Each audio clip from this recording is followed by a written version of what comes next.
C'est merci, c'est vrai aussi. On vous enregistre, gang. J'espère que vous êtes à l'aise avec ça. Sinon, fermez vos micros et fermez votre écran. Ça reste évidemment un outil à l'interne. Là, on ne diffuse pas ça. Bon, mais donc, le sujet qui nous intéresse aujourd'hui, c'est vraiment l'entente NCDC-FLAG pour le renforcement de la capacité d'agir en transformation sociale des CDC. Vous nous avez souvent nommé votre intérêt à discuter des projets, à entendre parler des projets des autres. Fait que c'est ça qu'on fait aujourd'hui. En tout cas, c'est ça qu'on va tenter de faire. Donc, c'est ça. Moi, je passe un petit 15 minutes à vous faire un petit tour d'horizon, en fait, des projets, mais pas tant des projets que des bilans que vous en faites. Vous avez à la rencontre de novembre, vous aviez discuté, en fait, de comment vous avez reçu ça, ce financement-là, mais on n'a jamais fait de bilan. Donc, c'est le temps de vous présenter ça. Je vous présente aussi l'aide-mémoire pour vous aider là, à faire le premier bilan de la première année et vous enligner pour la deuxième demande. Ensuite, on fait un zoom sur 2-3 projets, en fait 3 exactement. C'est des membres, c'est des CDC qui vont vous présenter ça. Et après la pause, on discute donc en sous-groupe de vos projets. Là aussi, là, on a une petite animation pour orienter un peu les discussions, mais évidemment, ça reste quand même un espace libre. Et le but, encore une fois, c'est que vous puissiez discuter des enjeux que vous avez rencontrés, mais aussi des belles réussites que vous avez pu réaliser grâce au déploiement de votre projet. Alors voilà, ça c'est l'ordre du jour. Est-ce que ça vous va comme déroulement? Excellent, je vois des hochements de tête. Je vois des gens aussi qui ont des regards sceptiques. Est-ce que vous m'entendez bien? Oui, c'est bon, OK. Parce que j'ai tendance à bouger, en tout cas. Bon. Donc, ben, si vous voulez, on peut rapidement commencer avec les points d'information. C'est mes collègues de la TNCDC qui vont les faire. Vous avez certainement remarqué que Marilyn n'est pas là. Elle prend une bonne semaine de congé bien méritée. Et Marjolaine là, avait une obligation aussi, une petite formation ce matin. Elle ne sera pas parmi nous, mais c'est aussi pour ça qu'on enregistre, pour qu'elle puisse bénéficier de la richesse de nos discussions plus tard. Alors, je laisse la place à Sylviane pour commencer, si elle veut bien. Vas-y, Sylviane. Bon matin, tout le monde. Et puis, on va prendre une petite minute, on ouvre nos micros et on dit bonjour, Marilyn. Elle voulait qu'on fasse ça. Un, deux, trois. Bonjour, Marilyn. Merci. Bon, dans un premier temps, je vais vous parler du cadre normatif. En fait, j'ai parlé avec le Saquet hier.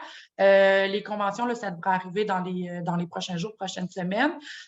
Si vous ne l'avez pas lu, Marilyn a envoyé le message la semaine dernière qui disait que dans les conventions, là, le seuil plancher pour la réalisation d'un audit est officiellement rehaussé à 200 000 $ de financement du gouvernement. Donc, vous pouvez déjà aviser vos comptables. Si vous avez des questions par rapport à votre édition de compte, ou autres, je vous invite à communiquer avec moi, Chantal ou Ophélie. Et puis également, il y a les études de crédit qui s'en viennent. Donc, c'est le 25 avril. L'ATN est présentement en contact avec l'opposition pour pouvoir soumettre des questions le cas échéant. Donc, c'est le 25 avril de 17h15 à 19h15. Puis, s'il y a quoi que ce soit, bien, on va vous revenir avec des précisions dépendamment des différentes mesures. Donc, c'est tout pour moi. Bonne rencontre. Merci, Sylviane. Chantal, est-ce que tu veux enchaîner? Bon matin. 3 petits points rapidement. Avec le collectif pour un Québec sans pauvreté, on fait partie du comité ad hoc sur le transport. Puis, dans le fond, on va lancer un sondage bientôt là, pour savoir un petit peu l'état du transport collectif chez vous. Alors, soyez à l'affût, on va avoir besoin de votre input là-dessus. Après ça, il y a des petits sous dans le PAGAC qui étaient réservés pour des initiatives pour renforcer les pratiques des organismes communautaires. Ça s'inscrit dans un appel de projet que je vous mets dans le chat si vous ne l'avez pas déjà vu. C'est, dans le fond, des projets pour la participation et l'inclusion à la vie associative et démocratique. C'est des projets de développement, de production ou d'adaptation d'outils, de recherche, d'évaluation, de formation, ainsi que de diffusion de connaissances en matière d'action communautaire et d'action bénévole. Alors, la période d'appel de projet est commencée et se termine le 15 mai. Alors, à vos crayons. Faites-moi signe au besoin. Mais l'info est dans le lien que je viens de vous déposer. Finalement, petite nouvelle du jour, les gens qui étaient dans le comité lutte à pauvreté hier, on en a parlé justement qu'on ne savait pas encore d'informations sur la consultation sur le prochain plan de lutte. Alors, ça y est, c'est arrivé, on a l'information. Je vous le mets également dans le chat. Vous avez toutes les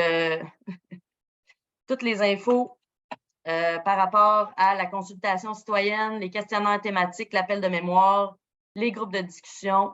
Fait que je vous laisse lire ça. Je viens de réaliser que j'avais envoyé en privé l'autre lien à quelqu'un. Fait que je me reprends. C'était mon coup. Merci beaucoup, Chantal. Roxane, tu voulais dire un petit mot aussi sur la rencontre nationale? Bon matin. Donc, je fais juste un rappel pour vous dire que vous avez encore jusqu'au 28 avril pour vous inscrire pour la rencontre nationale à Rivière-du-Loup.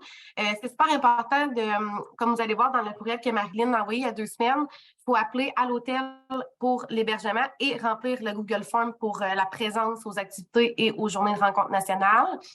Et un petit rappel aussi pour comme quoi on est toujours en attente pour recevoir des appels de candidature pour la rencontre nationale de novembre 2024. Donc, vous pouvez rentrer en contact avec moi, là, puis tous les documents sont dans le dossier de la rencontre nationale. Merci beaucoup. Hey, ça va rondement, ça va super bien. Fait que, mais allons-y rondement, continuons ça. Puis, moi, je vous présente en fait un petit bilan, encore une fois. C'est des données qui sont analysées partiellement pour le moment. Comme je vous disais, là, je vous rappelle, vous étiez en rencontre nationale au mois de novembre dernier. Le comité financement avait fait une activité justement pour que vous discutiez un petit peu de comment vous receviez ça et comment ça avait impacté finalement votre vie associative, la relation avec les partenaires, l'équipe de travail, même les activités même de la CDC. Et ça, en fait, on n'avait pas fait de retour là-dessus. Je trouvais ça intéressant quand même de vous refléter, en fait, les éléments d'information que vous nous aviez partagés. Donc, rapidement, parce que je n'ai pas beaucoup de temps, je vais arrêter de le dire, puis je vais utiliser mon temps. Un des éléments, moi, qui a retenu mon information quand j'ai lu l'ensemble des documents, c'est que c'est le terme du temps, le mot du temps qui est venu vraiment souvent. Vous nous dites que cette manne financière-là, ce qu'elle a permis finalement, c'est de vous donner du temps pour bien faire les choses. Vous avez enfin les moyens de vos ambitions. Là, je cite certaines des CDC qui l'ont nommé. Mais ce temps-là, ça vous a permis, donc d'abord de faire mieux les choses, d'en faire plus aussi, vous nous l'avez dit, même si ce n'était pas nécessairement une volonté au départ, le rythme a fait en sorte que ça vous a amené à en faire plus dans tous les cas. Mais donc à consolider surtout, là, je parle de vos activités à la CDC. Donc, vous avez amélioré vos communications. Il y en a qui nous ont dit enfin, on fait des activités de visibilité pour les groupes. Ça vous a permis aussi d'aller chercher des expertises, des acteurs plus professionnels. Et ça, c'est quelque chose qui est revenu souvent.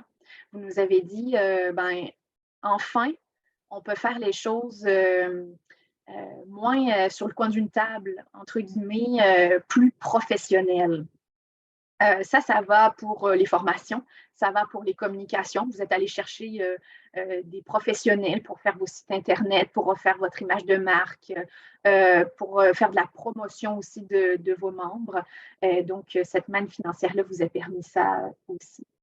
Ce que ça vous a permis également, c'est de faire plus de soutien et avoir une présence accrue auprès de vos membres. Donc, il y en a qui ont développé des agents pivots. Il n'y en avait pas. Donc, c'est vraiment des agents qui sont dédiés à la vie associative, qui sont là pour répondre aux besoins plus spécifiques.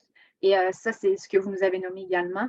Ça vous a permis ça, en fait, de faire un accompagnement plus personnalisé selon les besoins de vos membres. vous avez développé, encore une fois, des nouveaux programmes de formation plus adaptés.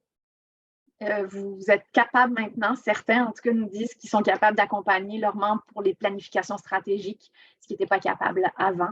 Fait que ça, c'est un élément de plus que vous êtes capable de faire.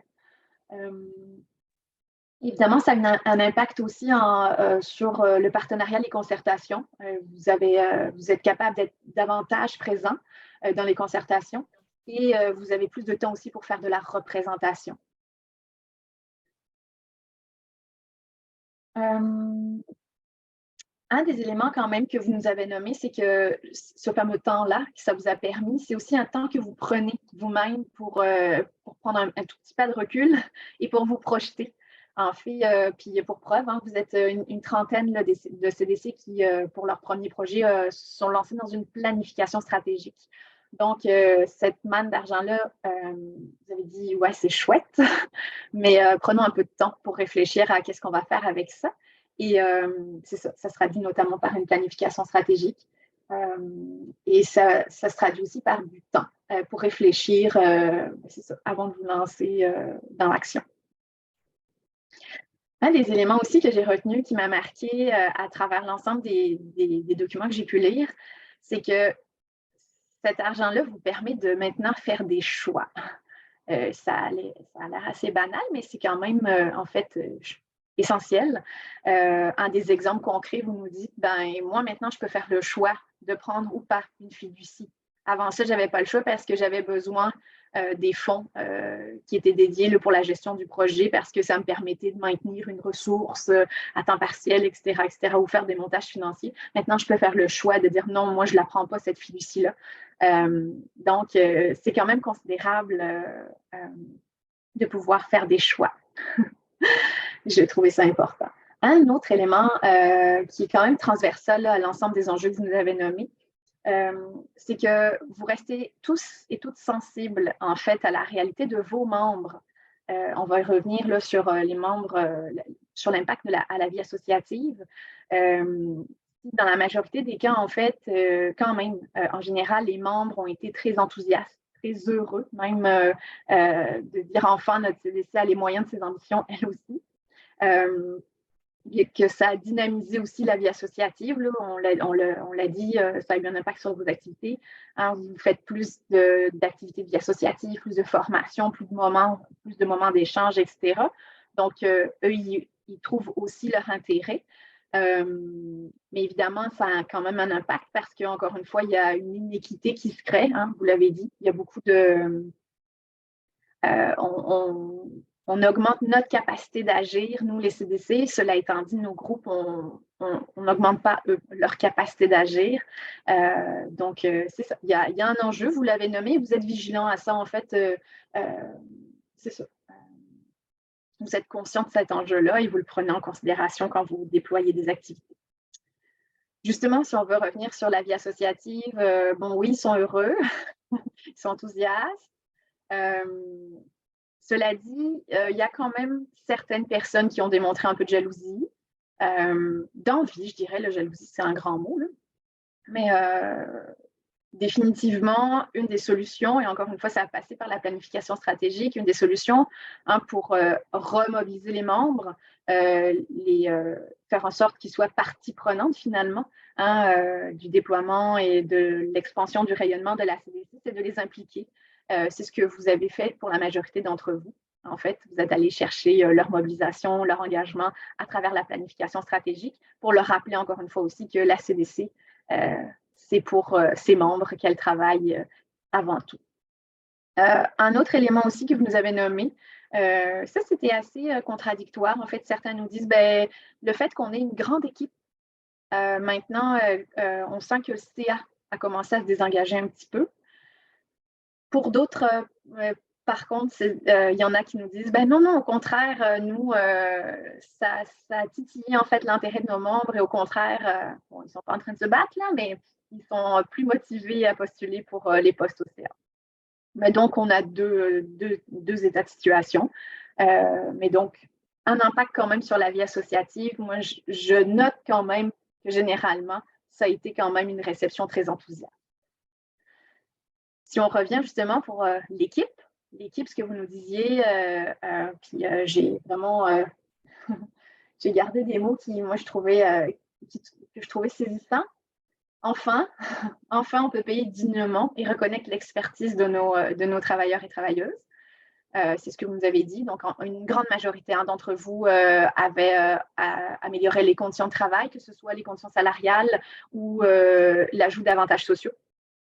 Ça, je vous l'avais déjà dit, mais je le redis. Vous êtes tous dans ce processus-là, que ce soit un ajout pour les assurances collectives ou les régimes de retraite, la cotisation employeur, etc. En tout cas, vous êtes tous dans un processus pour améliorer les conditions de travail et ça se ressent. En fait, vous nous dites que les équipes sont plus motivées que jamais. En fait, elles ont enfin une vision aussi. Elles se sentent partie prenante là, du déploiement et du rayonnement de la CDC. Donc, évidemment que ça joue sur la rétention, hein, le fait qu'on peut se projeter à plus ou moins long terme, là, sur 5 ans. C'est très motivant pour les travailleurs et pour vous. Et c'est un des éléments aussi que vous nous avez nommé que j'ai retenu.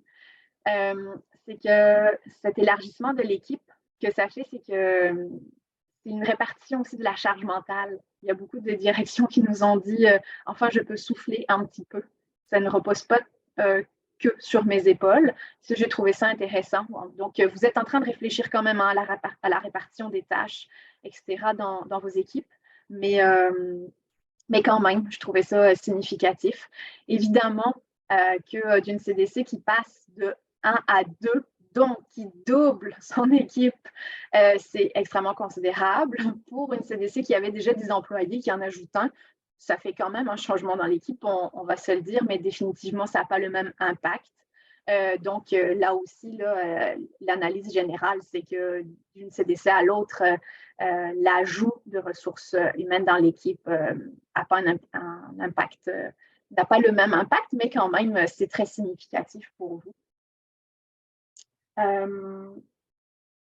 Et puis, ben oui, pour finir, peut-être un petit mot sur les relations avec les partenaires. Encore une fois, la trame de fond du temps, le fait que vous répartissiez les tâches, que la direction peut faire enfin sa job de direction, de faire plus de représentation, d'être davantage en lien avec les partenaires, ça se fait ressentir.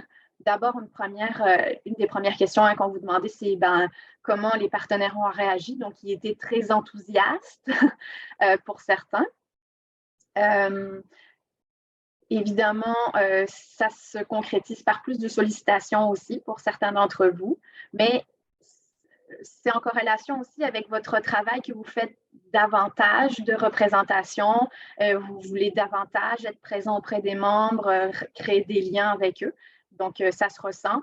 Et c'est surtout aussi, vous nous l'avez dit, une certaine crédibilité que ça vous a amené.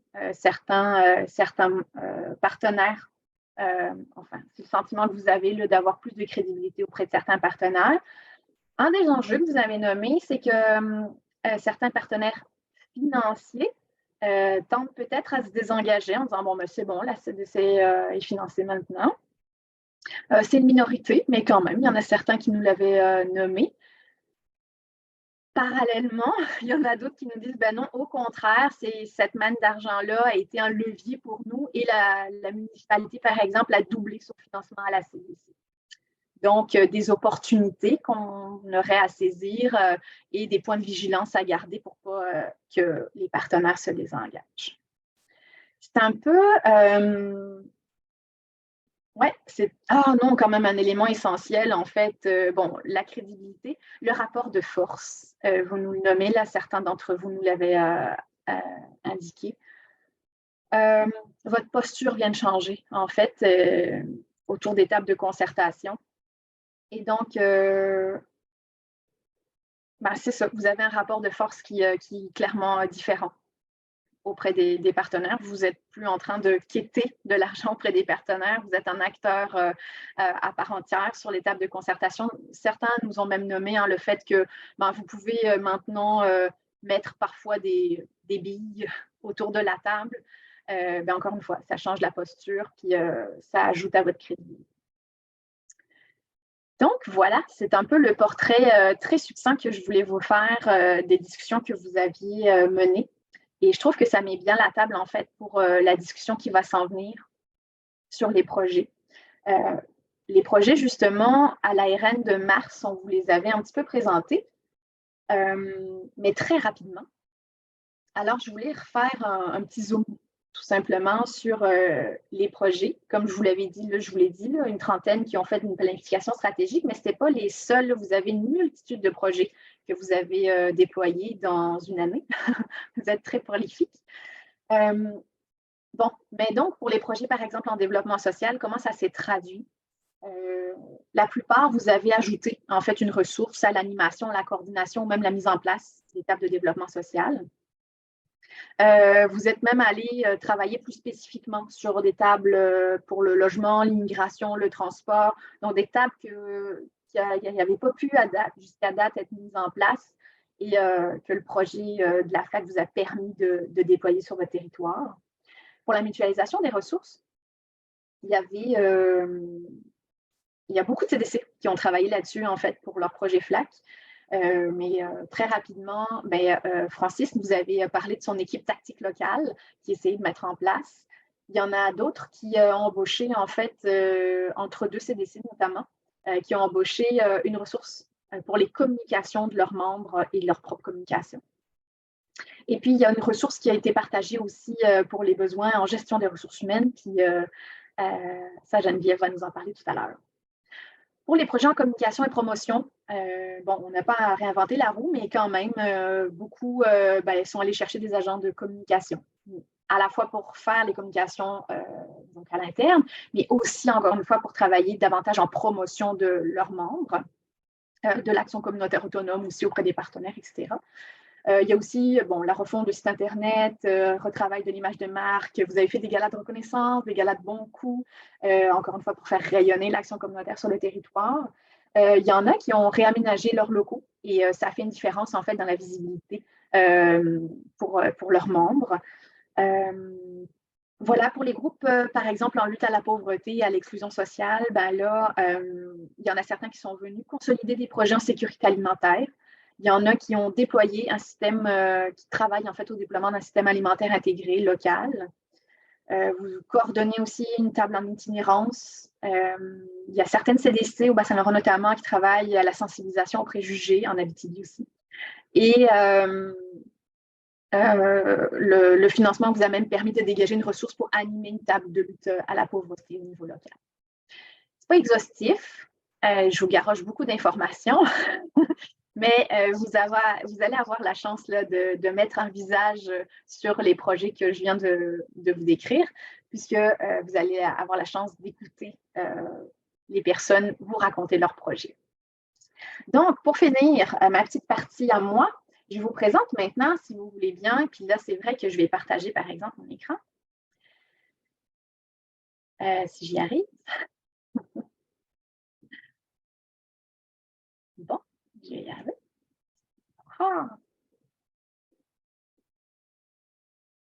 Excellent. Alors, vous voyez bien mon écran? Oui? Est-ce que ça va? Vous arrivez à souffler, à me suivre jusqu'à présent? Ce n'est pas trop étourdissant? Bon. Mais maintenant là, que vous avez déployé, que vous avez été en action pendant un an, nous, à la TNCDC, vous savez, on est friands de données. On veut savoir ce que vous avez fait. On veut savoir quel impact ça a eu aussi dans vos territoires. Vous le savez également, notre rôle à la TNCDC, c'est un peu de faire la démonstration que financer les groupes, notamment les CDC, à leur capacité, pour renforcer la capacité d'agir, ça a un impact dans le territoire, ça a un impact pour les membres, donc ça a un impact dans le développement des communautés. Donc, pour démontrer ça, évidemment, nous, on a quand même besoin d'un peu de données. Et donc, c'est pour ça qu'on vous invite à faire un petit bilan, en fait. C'est des moments aussi intéressants, on trouve, pour faire justement une petite rétrospective de ce que vous avez déployé durant l'année. Nous, ça nous permet de collecter quelques données, encore une fois, pour notre intérêt personnel, surtout, et pour faire rayonner ce que vous faites sur le territoire. Mais donc, comment on fait ça? Très simplement. Ça, c'est un aide-mémoire qui se retrouve déjà, en fait, dans l'espace membre. Vous rentrez facilement dans l'espace membre du site de la TNCDC grâce au mot de passe Je ne vous entends pas. Je vous aide parce que je sais que vos micros sont fermés. C'est membres, CDC membres. J'ai failli faire une faute avec un S. Bon, donc une fois que vous êtes là-dessus, il y a un onglet sur les projets TNCDC FLAC. Vous allez retrouver le nouveau formulaire. En fait, c'est exactement le même là, avec la différence sur les dates. Donc, le formulaire pour la prochaine demande. Et vous allez retrouver aussi cette aide-mémoire-là. Mais je prends quand même quelques minutes pour vous le présenter. Donc, j'ai 4 minutes exactement pour vous le présenter. Alors, c'est parti. Année 1, bilan. Vous avez 3 trajectoires qui s'offrent à vous. Première étape, première trajectoire, votre projet est terminé. Ben, vous faites un petit bilan de qu'est-ce qui s'est passé dans cette première année. Et voilà, le tour est joué. Trajectoire 2, la période du projet est écoulée, mais votre budget n'est pas entièrement dépensé. Vous décidez de reporter l'excédent dans la prochaine demande. C'est aussi simple que ça. Et la trajectoire 3, votre projet n'est pas terminé, donc votre budget non plus n'est pas tout à fait écoulé. Et donc, vous décidez de prolonger votre projet dans le temps, sans modification au budget. Vous dites là, 1 an, finalement, j'ai démarré ça plus tard, je vais prendre un petit 3 mois de plus. Pas de problème, vous avez juste à nous aviser. En fait. Et comment vous allez le savoir? Vous avez toutes et tous signé des ententes avec la TNCDC. Et dans cette entente-là, la dernière page, on récapitule en fait les dates à laquelle on s'attend à avoir reçu votre bilan. Roxane, normalement, elle va vous envoyer un courriel pour toutes les CDC qui sont concernés dans le mois qui vient, là, à la date d'échéance pour votre bilan, à vous faire un petit coucou. On va vous rappeler ce que vous avez à faire, mais gardez à l'esprit que vous pouvez aussi aller regarder ce document-là pour vous rappeler la date à laquelle on attend les bilans.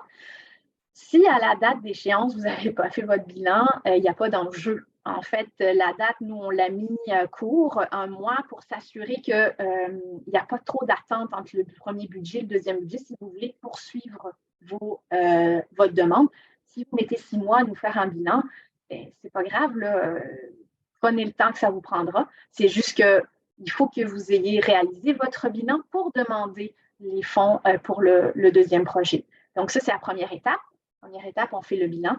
Deuxième étape, on fait une deuxième demande. Peut-être un avis intéressant à vous nommer. Évidemment, cette année, on a eu quand même beaucoup de financement, un rehaussement du saké. Donc, si vous êtes aux prises là, avec de nombreux surplus financiers, on vous recommande de reporter les sommes du projet de la TNCDC avec la FLAC. Hein, on appelle ça un apport reporté. Donc, on peut juste déplacer le budget de cette année vers celui de l'année prochaine. Et on utilise les subventions à la mission, là, évidemment, pour éviter toute complication avec le saké. Si vous avez encore besoin, Sylviane vous l'a rappelé, mais puis vous avez reçu les documents aussi. On a une petite aide à la reddition de compte aussi auprès du saké qui pourrait vous être utile. Bon, les formes du bilan maintenant. On vous invite à être créatif ou pas. En fait, la forme du bilan, elle prend la forme que vous souhaitez. Donc, on n'a pas d'exigence. On vous dit, prenez votre demande, les objectifs que vous étiez fixés, puis expliquez-nous où est-ce que vous en êtes. Ça peut très bien fonctionner. Voulez-vous nous faire une petite vidéo? Je rêve qu'il y en ait un qui nous fasse vraiment une vidéo, mais enfin, pas de pression, gang. Mais c'est ça, n'importe quoi, des points de forme. Ce qu'on veut savoir, c'est ce que vous aviez prévu, ce que vous aviez réellement réussi à réaliser. Il n'y a pas d'enjeu là. Je veux dire, voilà. Bon. Donc, bilan, la forme que vous décidez de nous donner. Pour le bilan, oui, c'est ça. C'est toujours pareil. C'est ce que je vous disais pour la forme, là, pas nécessaire. Attendez, donc du coup, ouais, c'est ça. Excusez, là, je trouve ça. Bon, le bilan, le contenu du bilan financier maintenant. Idéalement, ce n'est jamais une obligation, mais ce serait idéal. Ce qu'on aimerait, c'est voir en fait les budgets que vous aviez prévus et ce que vous avez réellement dépensé. Donc, et nous expliquer un petit peu les écarts. finalement, j'avais prévu d'embaucher une personne au mois de juin. Je l'ai embauchée au mois de décembre. Voilà pourquoi j'ai des surplus pour ce poste-là. C'est aussi simple que ça. Ça ne va pas plus loin. Et ce qu'on aurait besoin, en fait, c'est évidemment de voir, en fait, apparaître ce que vous allez faire aussi pour les budgets résiduels. Donc, est-ce que vous reportez le projet? Est-ce que vous refaites des affectations, etc. Et puis, encore une fois, ce fichier-là, ça peut être votre fichier de suivi. On vous demandez de faire un suivi distinctif là, avec votre budget global. Donc, ça peut être votre fichier Excel, si c'est un fichier Excel que vous utilisez. Ça peut être votre logiciel comptable là, sous la forme du bilan financier. Donc, ça peut être très simple aussi. On ne se casse pas la tête, on veut juste voir encore une fois la différence entre ce que vous aviez prévu et ce que vous avez réussi à réaliser. Une fois que tout ça est fait, excusez, ça a comme bugué. Excusez-moi, je retroll ça. Ça, c'est l'étape 1. Dès qu'elle est terminée, vous nous l'envoyez. On va se faire un plaisir de lire tout ça et vous êtes passé à l'étape 2. Donc, c'est recompléter un formulaire pour la nouvelle demande. Évidemment, si vous êtes capable de faire un lien entre la première demande et la deuxième demande, j'ai fait une planification stratégique, voici les grandes lignes, mais voici, je vais faire cet axe-là de la planification stratégique grâce au projet FLAC. Voilà, on a un petit lien là, puis on a vu que vous êtes cohérent, c'est tout. Et puis, information importante à savoir, c'est que maintenant, pour la deuxième demande, la date, la première année, en fait, on vous appelait à faire seulement un projet sur un an.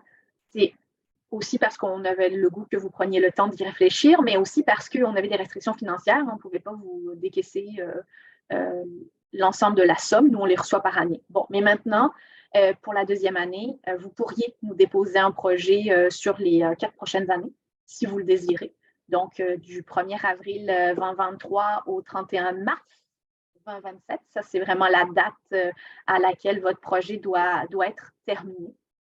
Donc, 6 mois, 1 an, 2 ans, 3 ans, 4 ans. C'est vraiment selon votre besoin, tout simplement. Vous voulez déployer un projet, vous estimez 2 ans. Si toutefois ça va prendre 3 ans, ben, la 3e année, vous nous refaites un projet ou un suivi de ce projet-là. En tout cas, il n'y a pas d'exigence particulière. La seule chose, c'est que si vous nous déposez un projet pour 4 ans, on aimerait beaucoup que vous nous annualisiez le budget pour qu'on voit un petit peu comment vous allez répartir ces fonds-là d'une année à l'autre.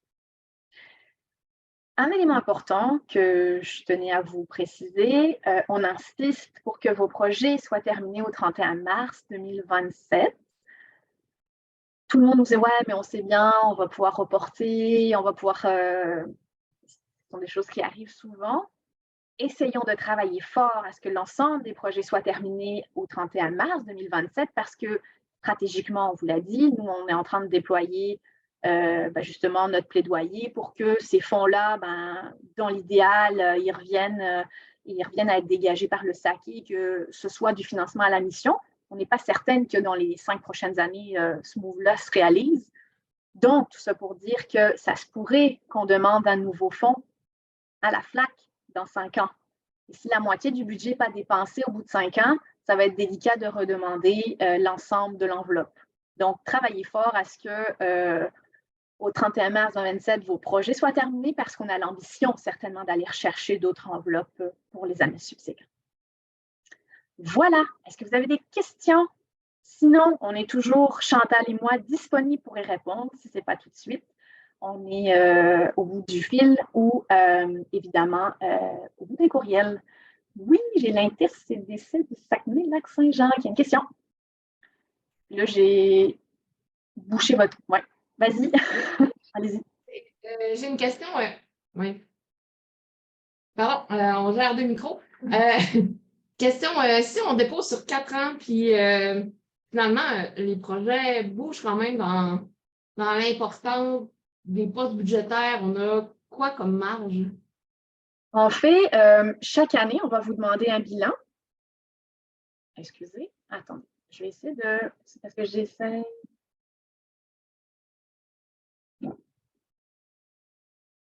J'essaie d'arrêter mon partage d'écran, mais je n'y arrive pas. Je vais me concentrer sur ce que tu m'as demandé. En fait, vous avez toute la marge de manœuvre nécessaire. C'est pour ça qu'on veut quand même que vous nous précisiez un petit peu les postes budgétaires. La seule chose que, comme pour la première année, ce qu'on vous demande, c'est de nous faire des suivis. Merci Chantal, ou je ne sais qui a écouté ça. Donc, encore une fois, vous avez prévu telle chose, finalement, on a dû s'ajuster. Ben, dites-nous pourquoi vous vous êtes ajusté, c'est quoi les ajustements que vous avez réalisés, puis on va faire tout simplement ce suivi-là avec vous.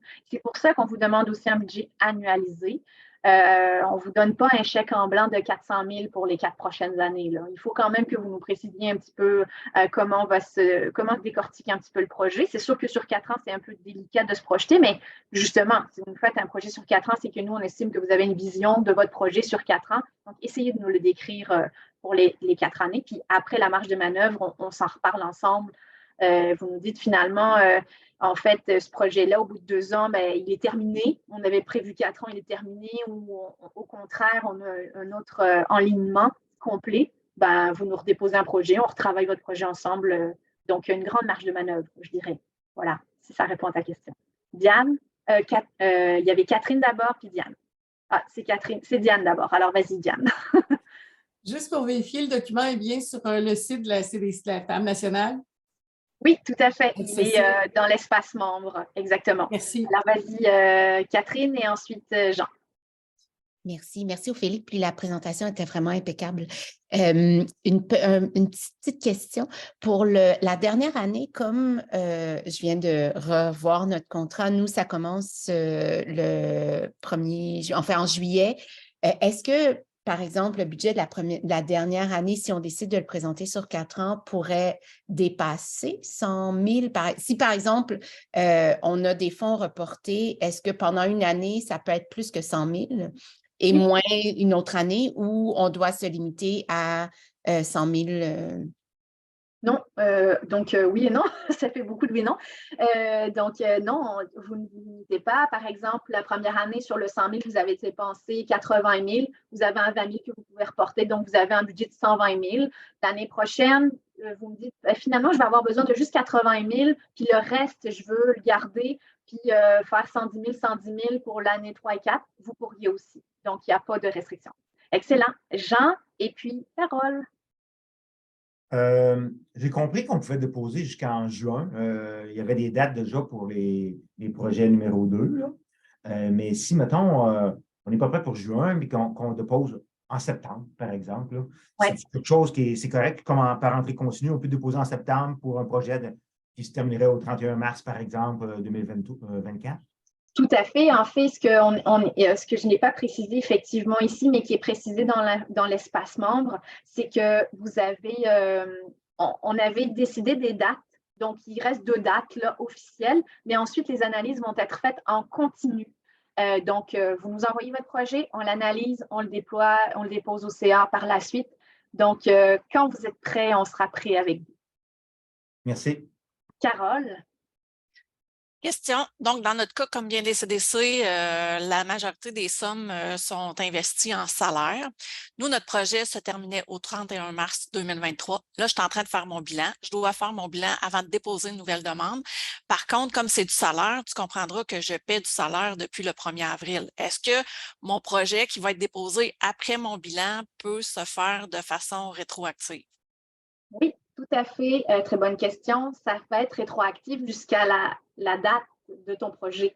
Donc, ton premier projet est fini au 31 mars. Les dépenses avant ça, ils ne seront pas prises en considération pour ton prochain projet. Mais donc, s'il commence au 1er avril, mais que tu me déposes ça au mois de mai, que moi, je l'analyse au mois de juin, si tu fais des avances pour tes salaires, évidemment que tu pourrais les intégrer à ton projet.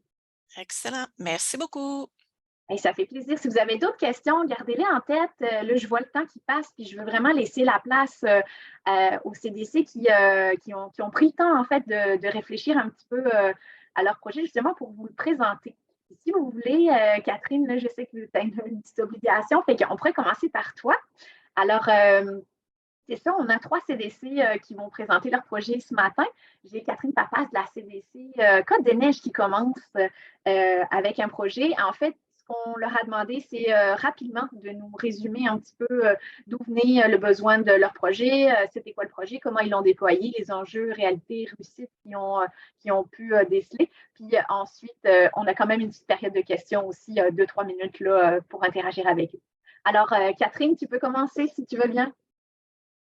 Bonjour tout le monde, merci Ophélie. J'allais commencer par dire que j'étais super en retard dans le bilan, puis je m'en excusais, puis là je viens de regarder le contrat, puis je me rends compte que non, pas du tout, je vais être même d'avance en fait. Donc nous, notre projet en fait, puis j'avais oublié en fait de regarder les dates du bilan, avait été signé en juin, donc on a jusqu'à la fin juillet pour produire le bilan. Qui avance néanmoins. Le projet s'inscrivait, je ne sais pas si ça vaut... Bon, je ne vais peut-être pas partager le plan d'action ou... Non, c'est ça, c'est peut-être pas nécessaire. Il s'inscrivait en fait à une période, moi je suis arrivée, je suis relativement nouvelle à la CDC de Côte-des-Neiges, puis ça s'inscrivait un peu dans une période charnière où il y avait plusieurs grands chantiers, puis plusieurs grands changements qui s'opéraient à Côte-des-Neiges. Donc, on était dans notre révision très, très accompagnée par la TNCDC d'ailleurs, de nos statuts et règlements. On passait en fait d'une structure où on avait un CE à un CA et on était aussi dans la restructuration de la table de quartier. Et bon, départ de l'ancienne direction, re-questionnement aussi sur notre rôle comme CDC, notre valeur ajoutée auprès de nos membres, grande crise existentielle en quelque part, sortie de pandémie comme pour tout le monde, et en fait, essayer de voir comment mieux ancrer notre mandat, nos stratégies pour répondre aux besoins des membres, puis se redéfinir dans les nouveaux chantiers aussi, dans les chantiers, en fait, qui étaient en cours, certains depuis longtemps, en fait. La restructuration, la réflexion autour de la table de quartier se poursuivait depuis quelques années. Donc, ce sont des processus qui ont abouti dans la dernière année et le soutien de la FLAC, en fait, le projet s'inscrivait beaucoup au milieu de ces processus-là et était très, très utile pour accompagner et nous permettre un peu de respirer dans tout ça.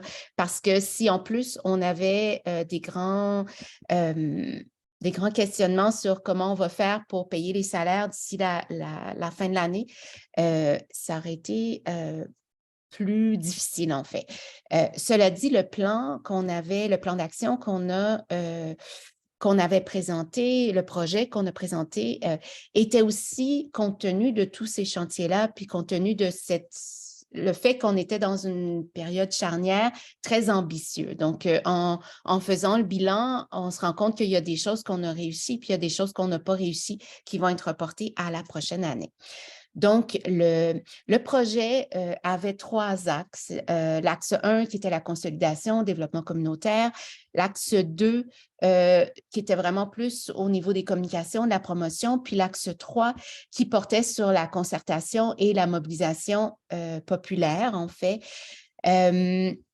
Dans l'axe 1, on avait la question de la consolidation de l'équipe, du travail de la CDC, et ce qui a été très utile parce qu'il y a eu une bonification considérable des conditions salariales. On n'a pas touché encore aux avantages sociaux, ça va être reporté à la prochaine année. Donc, il y a eu une indexation des salaires. On s'est fortement inspiré d'ailleurs de celle qui était proposée par la TNCDC avec une indexation. Donc, on a adopté pas mal, en fait, ce que la TNCDC proposait. Et en parallèle, un des grands problèmes qu'on avait dans les dernières années, on a un projet de halte garderie mobile et les salaires des éducatrices étaient vraiment très problématiques. En fait, ce qui créait aussi un problème, en fait, c'était beaucoup questionné par nos membres. Ça reste un projet pour soutenir des femmes relativement vulnérables et tout, et qui étaient vraiment mal payées. Donc, ça nous a permis aussi de bonifier non seulement les salaires de l'équipe centrale, mais aussi le salaire des éducatrices. Il y a eu un travail sur la formation des membres dans ce volet de consolidation. Il y a eu des formations qui ont été offertes, financées ou non par la FLAC, mais on a un peu tout mis ça dans un même package. En fait, ça nous a permis vraiment de réfléchir à comment mieux accompagner nos membres. Il y a eu, en fait, donc dans ce volet-là, il y a eu aussi toute une réflexion sur comment outiller la CDC, les membres, les partenaires pour réduire les freins à la participation des personnes immigrantes racisées. Donc, il y a eu des formations à cet égard-là, des déjeuners causeries aussi, beaucoup qui ont été organisés. Dans l'axe 2, l'axe communication, promotion, on a travaillé sur un courrier aux membres qui a été un peu arrêté à l'automne parce que un des problèmes, et c'est un des défis, en fait, on n'a pas embauché. On a mis beaucoup de moyens pour développer toutes sortes de chantiers, mais comme on était un peu... comme il y avait beaucoup de chantiers en cours, on était un peu prudent par rapport à est-ce qu'on peut ou non embaucher. Donc, ce qui a fait que beaucoup de ces nouveaux chantiers étaient portés par moi. Donc, il y a eu des retards en termes de communication. On a commencé un beau courrier aux membres, puis ça n'a pas été possible de le continuer passer l'automne. On travaille on a travaillé beaucoup sur des stratégies de communication, sur différents enjeux. On a travaillé sur notre site web qui va être prêt cet été et qui avance. Donc il y a beaucoup de chantiers qui ont été lancés, certains qui ont pas nécessairement encore vu le jour. Donc, par la suite, on a beaucoup travaillé. Ophélie, tu parlais tantôt d'aller chercher des ressources externes. Nous, c'était beaucoup pour le graphisme, notamment. Bon, évidemment, le site web, c'est aussi une ressource externe. Donc, ça l'a permis aussi de créer, en fait, des outils beaucoup plus professionnels. En fait, il y a des limites à des posters, des affiches à l'interne, etc. Donc c'est ça. Il y a eu des outils graphiques qui ont été créés qui étaient vraiment très chouettes. Et puis, il y a eu, en fait, énormément de travail au niveau de concertation, mobilisation populaire, l'axe 3, pour essayer de s'inscrire aussi dans les préoccupations des membres et notamment un travail qui s'est inscrit entre notre mandat de table de quartier et mandat CDC, en fait, pour répondre aux urgences, aux crises dans le milieu, à des besoins, en fait. Et un des grands chantiers a été la question des demandeuses d'asile. On s'est rendu compte que nos membres étaient dépassés par la situation et il y a eu une demande exprimée au cours de l'automne pour que la CDC accompagne ces démarches-là, mobilise autour de ces démarches-là et se concerte tant au sein du quartier et plus largement dans ce qu'on a appelé une initiative interquartier. Donc, ça nous a permis de consacrer des ressources et du temps, en fait, à cette concertation-là, à répondre, en fait, aux besoins de nos membres et essayer d'avancer, de donner en fait, de fournir ce soutien-là, de prendre le temps de concerter, de ne pas nous poser de questions, est-ce qu'on peut se permettre d'avoir un autre dîner-causerie? Est-ce qu'on peut acheter des biscuits? C'est aussi bête que est-ce qu'on peut avoir vraiment des rencontres sympathiques? Beaucoup en présentiel, en fait. Je pense qu'il y avait un besoin de revenir en présentiel, de nous voir, d'être présents, en fait, dans nos milieux.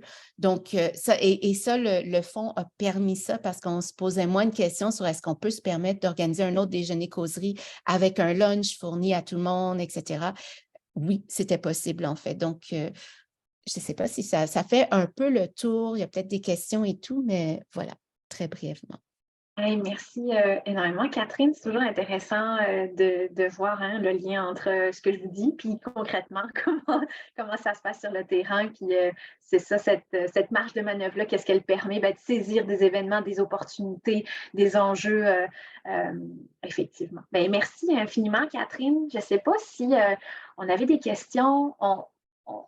Je ne veux pas perturber cette période-là, mais j'enchaînerai peut-être avec Geneviève Siméon,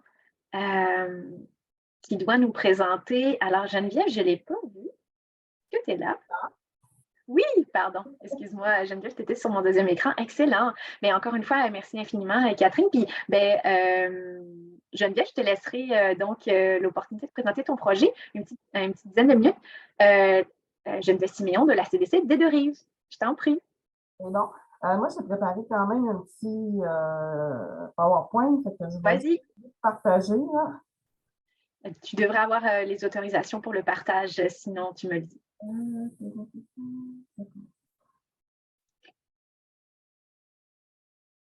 Est-ce que vous voyez? Oui. C'est bon. Nous autres, dans le fond, le projet, on est parti du principe que, dans le fond, le nom de notre projet, c'est Agir plus mieux ensemble.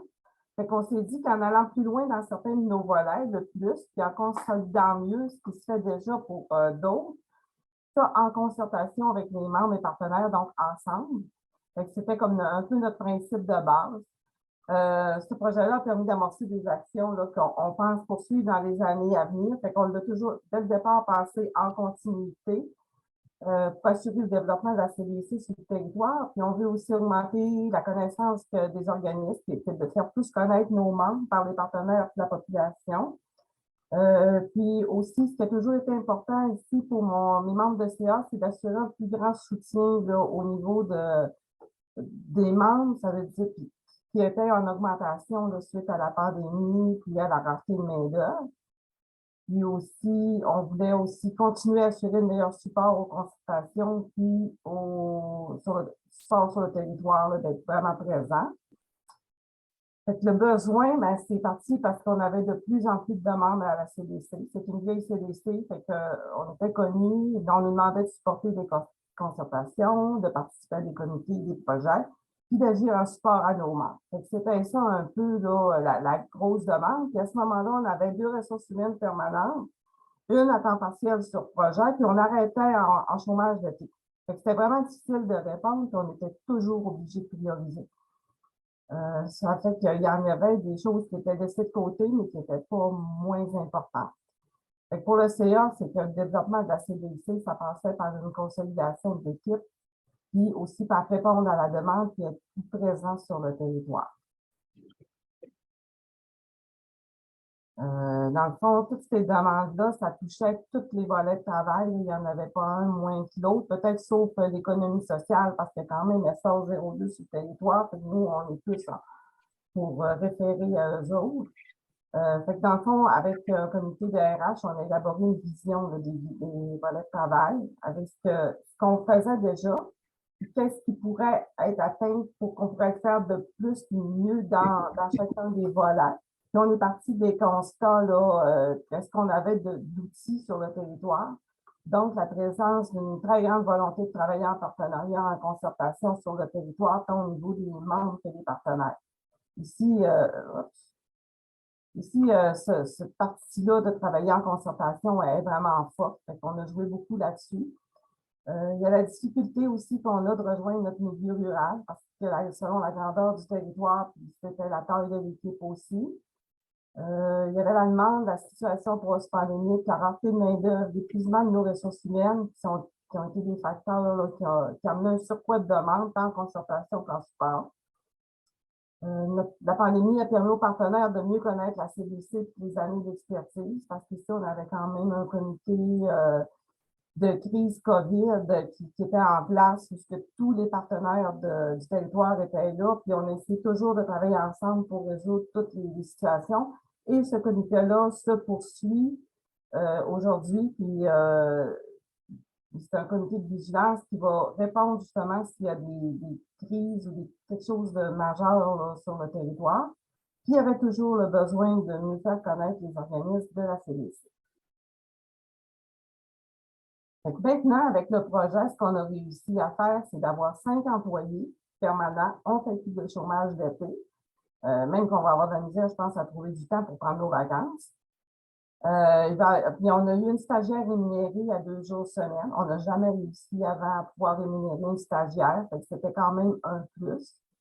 Ça se détaille comme ça. Là, on a 3 employés qui sont avec le SACAI, soit la direction générale, un agent de développement puis un agent de support à la direction. Puis on a 2 employés sur le projet, soit une agente de développement et une conseillère RH qui est destinée à nos membres, plus la stagiaire qu'on a pris parce qu'on avait un poste de chargé de projet pour une durée déterminée, pour un projet de fédéral, mais quand c'est une durée déterminée, 6 mois, 8 mois, ben, c'est pas facile de trouver de la main-d'œuvre.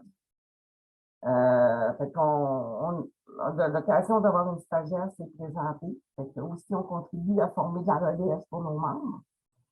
Fait qu'on a vraiment pu aller plus loin dans nos volets de travail. On a consolidé notre équipe cette année avec tout ça. Ça nous a permis d'être partout à la fois. Fait que, ils retrouvent la CDC partout, fait qu'ils sont tout le temps poignés avec un peu nous autres. Puis, on va s'attarder pour les prochaines présentations sur les deux nouveaux projets qui sont en lien avec la rentrée de main-d'œuvre, qui seraient vraiment importants sur le territoire. Il y avait l'embauche d'une conseillère RH, qui est un projet pilote pour agir en support aux organismes. Ce projet-là, c'est né d'une réflexion de notre table de lutte à la pauvreté sur la rentrée de main-d'œuvre. Parce que pour eux autres aussi, ça a un impact, moins de main-d'œuvre, moins de soutien à la population. Lors de cette même rencontre, il y a eu une proposition de notre bureau local de Service Québec de financer 50% du salaire sur un an de cette ressource-là à titre de projet pilote, car eux autres aussi, on reçoit beaucoup de demandes de la part des organismes qui trouvaient cette façon-là d'utiliser le communautaire.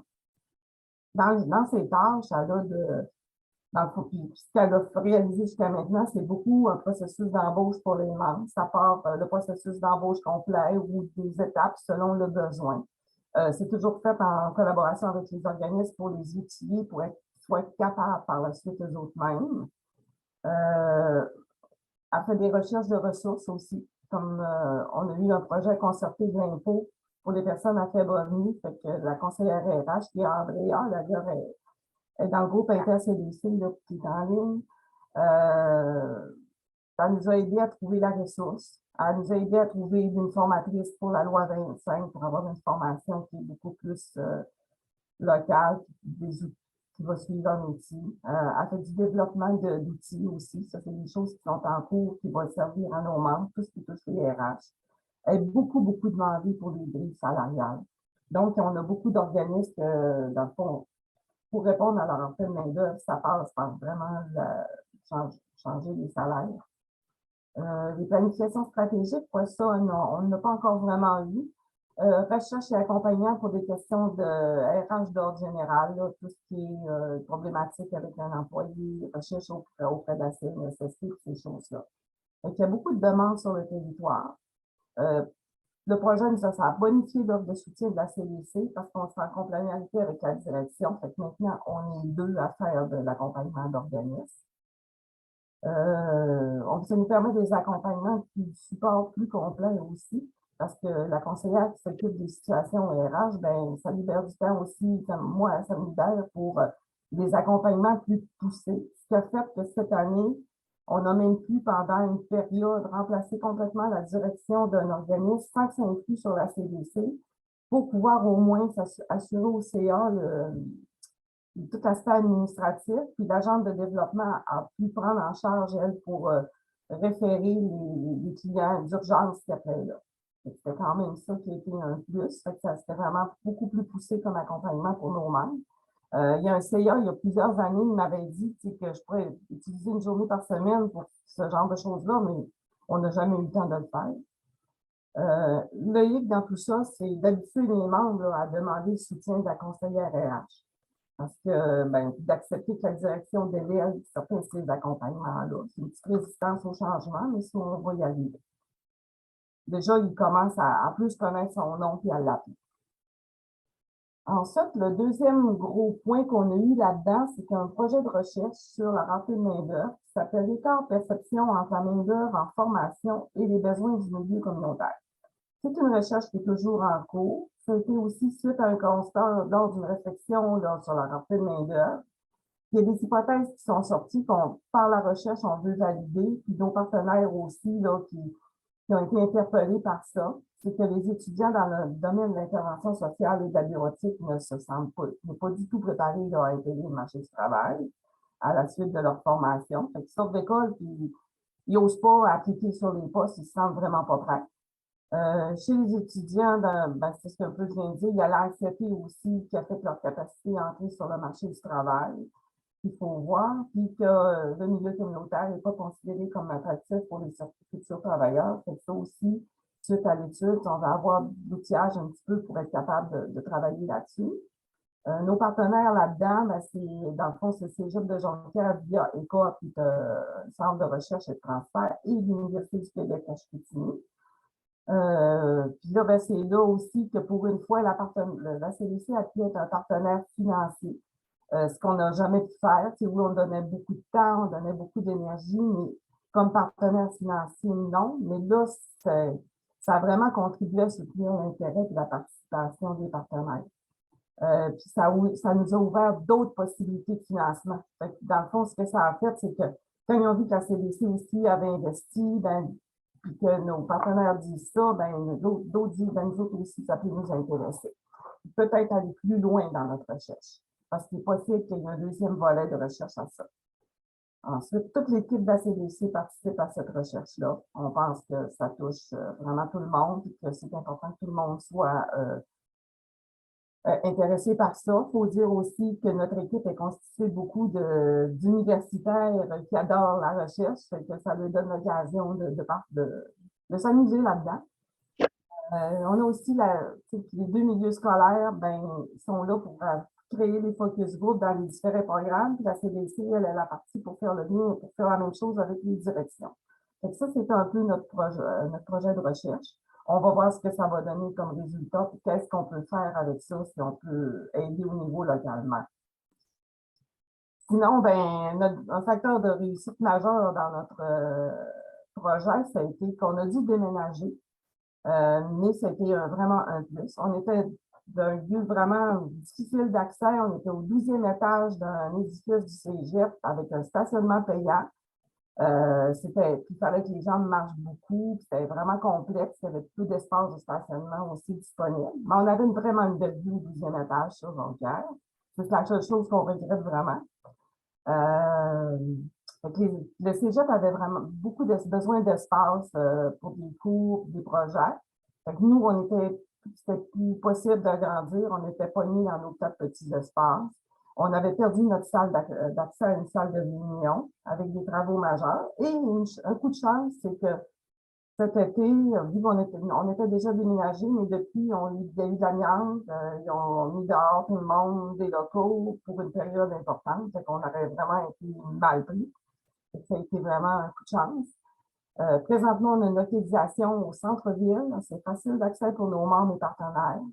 On est rendu avec 5 bureaux, une salle de réunion, une grande aire d'accueil que vous avez en photo en bas, un petit coin, là, aménageant un petit salon de travail pour l'équipe et les membres. On a un autre espace aménagé avec des tables, des chaises, un mur complet de tableaux pour les rencontres d'équipe, garder un peu qui fait quoi, et nous permettre un petit peu de s'organiser. Puis aussi qu'on essaye de maintenir les lieux accueillants. On joue beaucoup sur la décoration qui change avec les saisons, les festivités. On a du café, du chocolat chaud, des bonbons. Bref, on s'ajuste en toutes choses. Puis, par calcul, depuis septembre, là, il y a eu 58 rencontres qui ont eu lieu dans nos locaux, qui sont accessibles en tout temps. Tout le monde peut. C'est beaucoup plus facile pour les membres, des fois, qui ont comme juste un petit besoin de soutien, puis de venir parler, qui ont quelqu'un qui est prêt. L'heure d'accueil, tout le monde est invité à l'utiliser. Puis ça facilite aussi la structure de l'équipe de pouvoir être ensemble et d'avoir les outils nécessaires pour travailler surtout. C'est ça. Je peux vous dire que l'équipe est fière d'avoir eu l'occasion de réaliser une grande partie des actions prévues, là, tout en réorganisant nos méthodes de travail, parce qu'on est parti de 2, on est plusieurs, fait qu'on s'ajuste au fur et à mesure. dynamisant, c'est le fun aussi là, de pouvoir le faire, mais j'ai une équipe en or. Puis, on a reporté des actions parce qu'il y a eu des priorités non prévues sur le territoire. Ça aussi, ça fait qu'il faut se permettre de s'ajuster.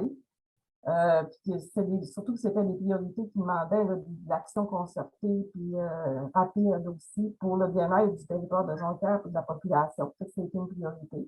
Ça aussi, avant, on ne pouvait pas s'investir autant dans ces genres de priorités-là. Là, on était vraiment immergés totalement dedans.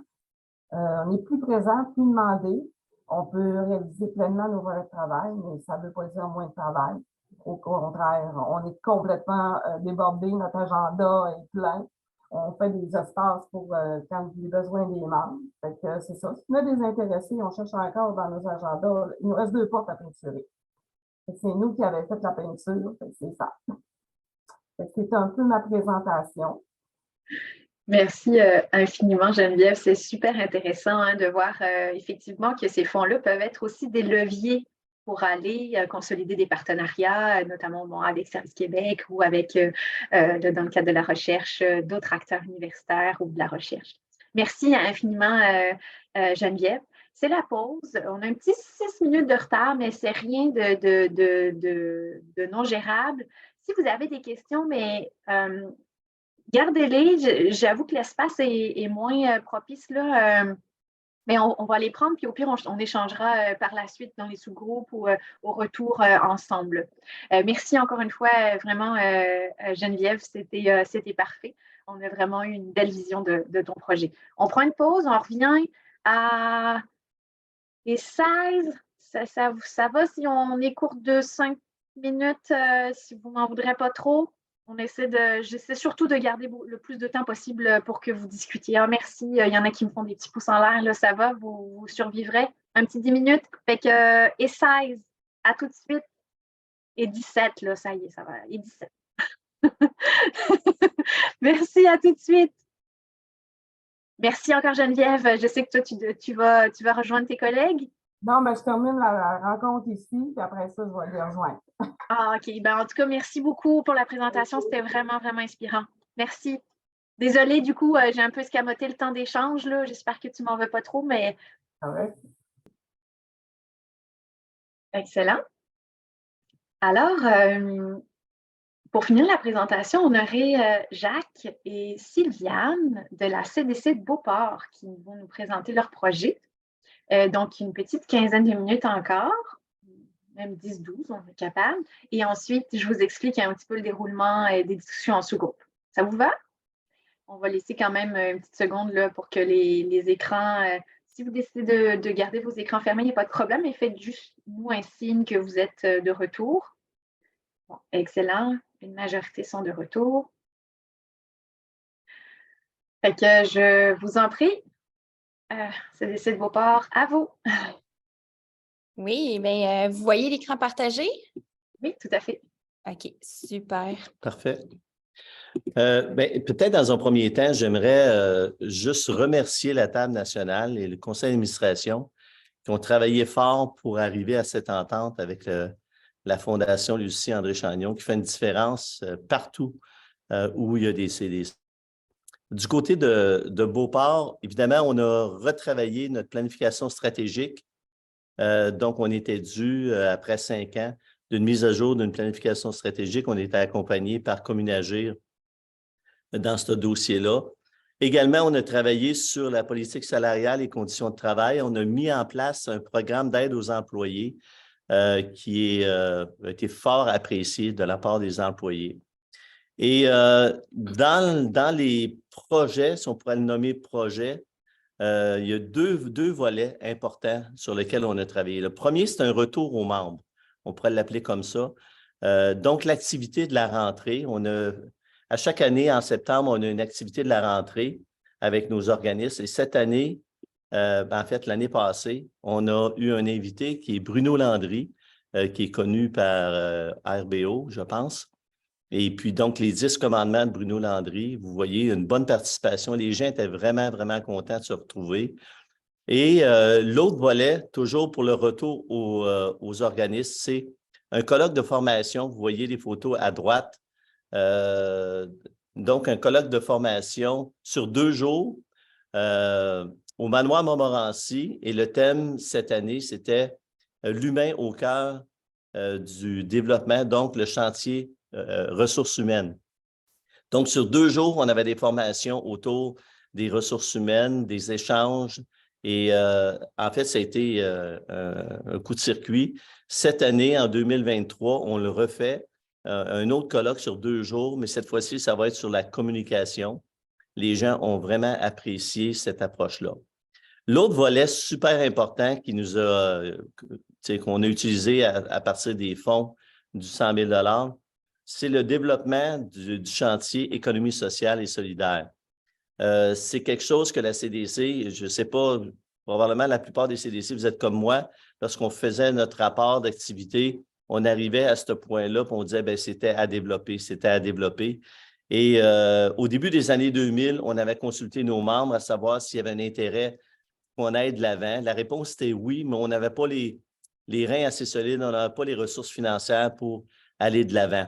Et donc, avec ce 100 000 $-là, on s'est dit, bien, le temps est venu de développer quelque chose au niveau de l'économie sociale et solidaire. C'est pourquoi on a fait l'embauche d'une nouvelle employée, donc Sylviane Saint-Louis. Et Sylviane va vous présenter un peu la trajectoire qu'on a prise pour faire ce développement-là ici dans notre territoire. Yes, Sylviane. à mon tour. Bien, avant de commencer, là, à chaque fois que je prends parole, je fais une petite définition de ce que c'est l'économie sociale et solidaire. En fait, ça peut être une entreprise, mais ça peut aussi être un projet ou une initiative où il y a un volet transactionnel. Donc, ça veut dire qu'il y a un échange d'argent, c'est souvent à ça à quoi on pense, mais ça peut aussi être un échange de temps, de services ou de biens. Contrairement à une entreprise traditionnelle, il n'y a pas d'objectif de profit. Si jamais il y a du profit, c'est réinvesti dans la communauté.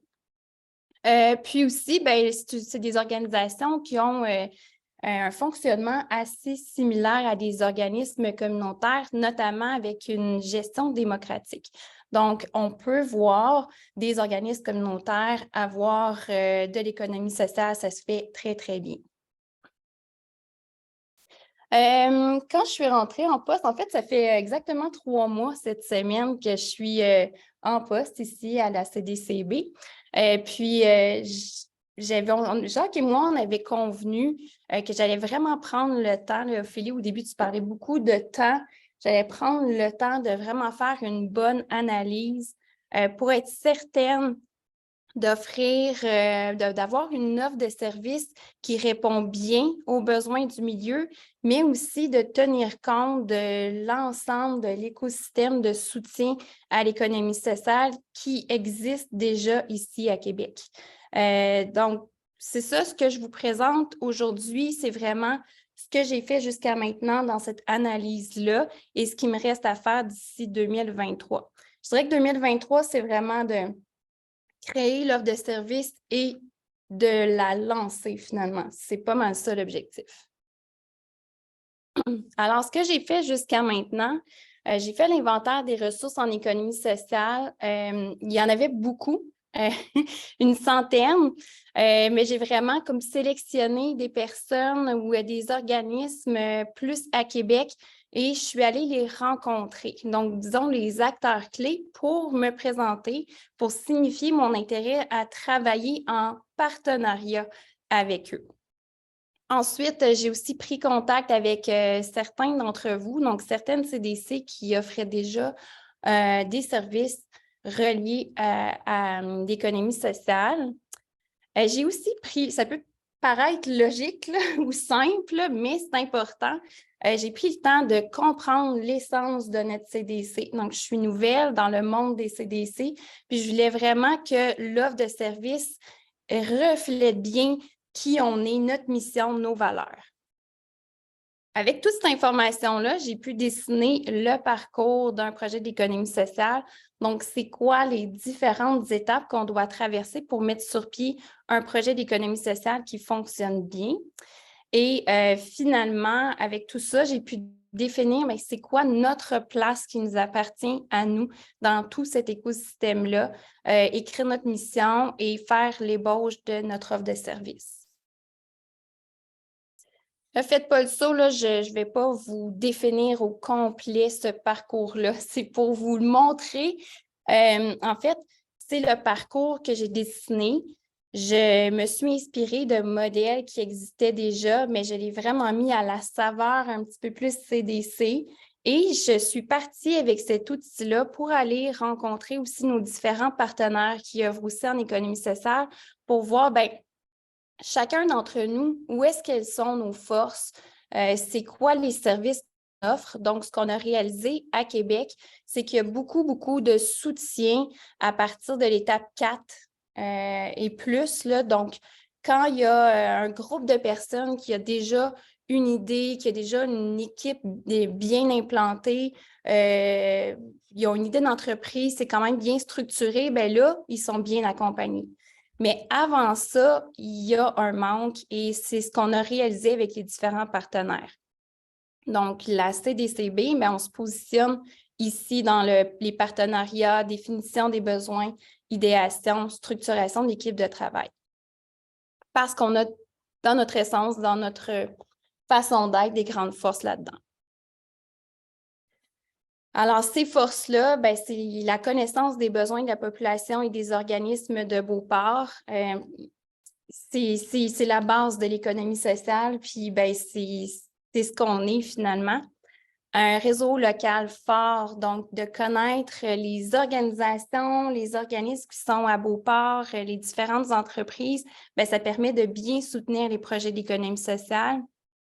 Et également, une grande force pour nous, c'est d'avoir une approche qui est basée sur la concertation et le travail en partenariat. Donc, les gens ne nous voient pas comme des menaces, mais nous voient vraiment comme des partenaires et ils souhaitent échanger, contribuer, travailler avec nous. Alors, ce qu'on a défini comme mission au niveau du volet de l'économie sociale, c'est de faciliter la création d'initiatives entrepreneuriales qui répondent aux besoins de la communauté de Beauport.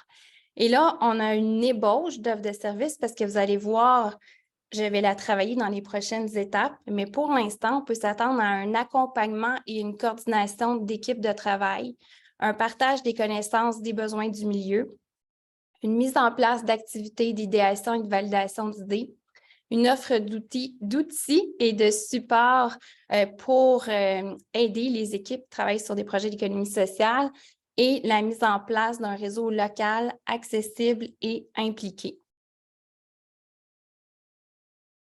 Et maintenant, qu'est-ce qu'on fait avec tout ça? D'ici septembre, là, je suis en train de valider justement les besoins des organismes communautaires. Donc, je suis en train d'en rencontrer quelques-uns pour voir, à ces différentes étapes-là que vous avez vues un peu plus tôt, mais c'est quoi exactement les besoins? Qu'est-ce qu'on recherche? Je vais évaluer les solutions possibles pour répondre à ces besoins-là. Qu'est-ce que nous, à la CDC, on peut faire pour répondre à tout ça et raffiner le parcours que je vous ai présenté plus tôt. Ensuite, on va pouvoir rédiger l'offre de service officielle, faire le plan de déploiement de cette offre de service-là qui devrait se déployer sur quelques années quand même, et le plan de communication. Et d'ici décembre, j'aimerais soutenir au moins 2 projets d'économie sociale. Ça, c'est notre rêve. C'est notre rêve. Oui, voilà, c'est qui complète. Je vais arrêter le partage. Extrêmement inspirant. Merci beaucoup, Jacques et Sylviane. Très structuré. Tout le monde qui répond, c'est bien haut ça. Effectivement, super inspirant. Je fais tellement de lien avec les travaux qu'on fait, notamment avec le comité de finances sociales. Les enjeux qu'on avait nommés, c'est qu'il y a un manque criant d'accompagnement des groupes qui voudraient déposer des projets, par exemple, et que c'est clairement quelque chose qui pourrait venir répondre là, un soutien direct à ces attentes-là. Mais bravo, Jacques et Sylviane, pour cette initiative-là, ce projet-là. Merci infiniment de nous avoir partagé ça. Ophélie, juste un petit point que je n'ai pas mentionné. Si jamais il y a des gens qui veulent en savoir plus sur le parcours qu'on a fait sur les différents outils que j'ai développés sur l'économie sociale, n'hésitez pas à me contacter. Ça va nous faire plaisir de partager tout ça avec vous. Oui. Et cet événement-là, hein, c'est aussi pour ça, pour que vous voyez, là, quand je vous dis, il y a une CDC qui fait ça, une autre CDC qui fait ceci, c'est pour que vous ayez justement une vision en bas qui fait quoi et pourquoi pas aller communiquer avec elle si ça titille votre intérêt, effectivement. Merci encore une fois, Jacques, infiniment, et merci, Sylviane, pour les explications. On est rendu à la partie échange. Enfin, c'est le cœur c'est ça, de notre activité. Alors, très rapidement, je vais vous séparer en sous-groupes. Vous allez avoir une quarantaine de minutes là, pour discuter. Très rapidement, les consignes. C'est des consignes pour structurer les échanges, mais gardons ça souple. Là, je veux que vous échangiez. Là. Fait qu'on ne s'enfarge pas dans les consignes. Mais je vous invite à prendre une petite minute pour réfléchir aux questions qui s'en viennent individuellement. Ensuite, on échange. On fait un petit tour d'écran, c'est ce que je vous suggère, où vous venez présenter succinctement un ou deux mots là, votre projet et vous vous présentez par la même occasion. Ensuite, la discussion, elle va se vivre autour des défis que vous avez rencontrés pour déployer vos projets. Hein. Donc, on avait nos ambitions et la réalité. Parfois, c'est de réalités différentes. Donc discuter un peu des enjeux, des défis que vous avez rencontrés. Ça, c'est la première, en fait, c'est l'étape 3, mais les discussions. Ce qu'on veut aussi, c'est que vous puissiez discuter évidemment de vos réussites, hein, les apprentissages que vous avez réalisés, mais aussi, on aimerait ça que vous partagiez des changements significatifs que vous avez pu percevoir dans votre milieu, là, auprès des membres, auprès de l'équipe, auprès de vos partenaires, auprès de l'écosystème, etc., etc. Tout ça, c'est écrit là, dans les Padlets que l'équipe va venir vous distribuer dans les sous-groupes. Alors, si vous n'avez pas de questions, je vous envoie en sous-groupe. Si vous en avez, je vais les prendre avant. Sinon, est-ce que ça vous va comme déroulement? Excellent. Alors, normalement, on ouvre les salles et vous devriez... Voilà, super. Les filles, on va distribuer...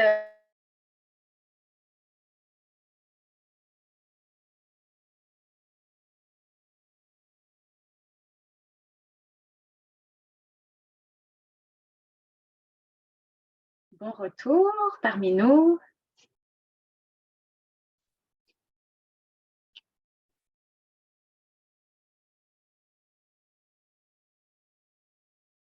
Bon retour, prenez le temps, une petite minute. J'espère que les discussions étaient riches et intéressantes.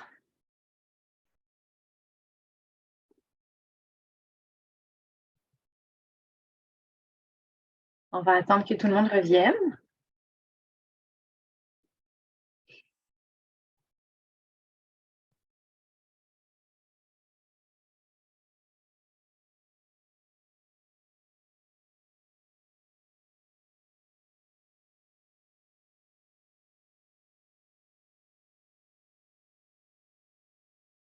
Ce ne sera pas long. Tout le monde est censé arriver d'une minute à l'autre. OK, c'est bon, ça y est, ça arrive.